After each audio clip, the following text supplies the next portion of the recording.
नमस्कार, मैं अंजना और आप देख रहे हैं कर्म कसौटी न्यूज। आइए बढ़ते हैं इस वक्त की बड़ी खबर की ओर। महाराष्ट्र में शिवसेना या फिर कोई और, किसकी बनेगी सरकार? महाराष्ट्र में हो रहे चुनावों के नतीजे आने वाले हैं। नतीजों में शिवसेना की स्थिति कैसी रहेगी? क्या शिवसेना विपक्ष पर अपनी विजय पताका लहरा पाएगा या शिवसेना को करारी हार मिल सकती है?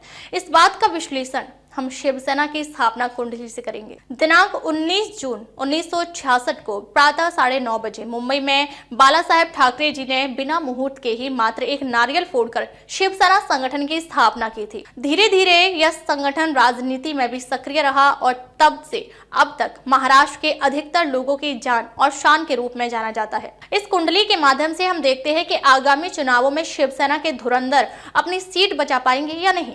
शिवसेना की कुंडली क्या कहती है? दिनांक 19 जून 1966, समय प्रातः 9:30 बजे, स्थान मुंबई महाराष्ट्र। कर्क लग्न तथा मिथुन राशि की कुंडली बनती है, जिसमें पंचम भाव में वृश्चिक राशि का केतु, नवम भाव में शनि, दशम भाव में शुक्र, एकादश भाव में राहु तथा मंगल और द्वादश भाव में सूर्य, चंद्र, बृहस्पति तथा बुध है।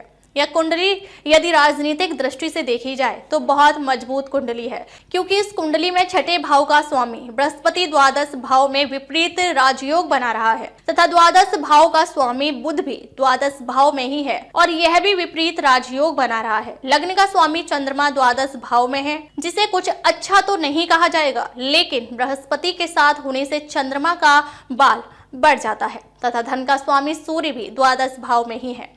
इन चारों ग्रहों की 7वीं दृष्टि छठे भाव पर पड़ रही है और यह मित्र और स्वराशि की दृष्टि पड़ रही है। सूर्य की दृष्टि छठे भाव में अग्नि तत्व की राशि में पड़ना शत्रु विजय के लिए एक अच्छा चिन्ह माना जाएगा तथा बृहस्पति का अपनी राशि पर दृष्टि होना भी शत्रुओं पर विजय प्राप्ति के योग बताता है। इसके अलावा दशम भाव, जहां से सरकार को देखा जाता है, वहां का स्वामी मंगल एकादश भाव में राहु के साथ है और मंगल की 8वीं दृष्टि भी छठे भाव पर है। अग्नि तत्व के ग्रह की दृष्टि जब अग्नि तत्व की राशि पर पड़ती है तो लाभ देती है, अर्थात इस योग से शत्रुओं पर विजय प्राप्ति के योग बन रहे हैं। मंगल पंचम तथा दशम भाव का स्वामी है और योग कारक ग्रह है।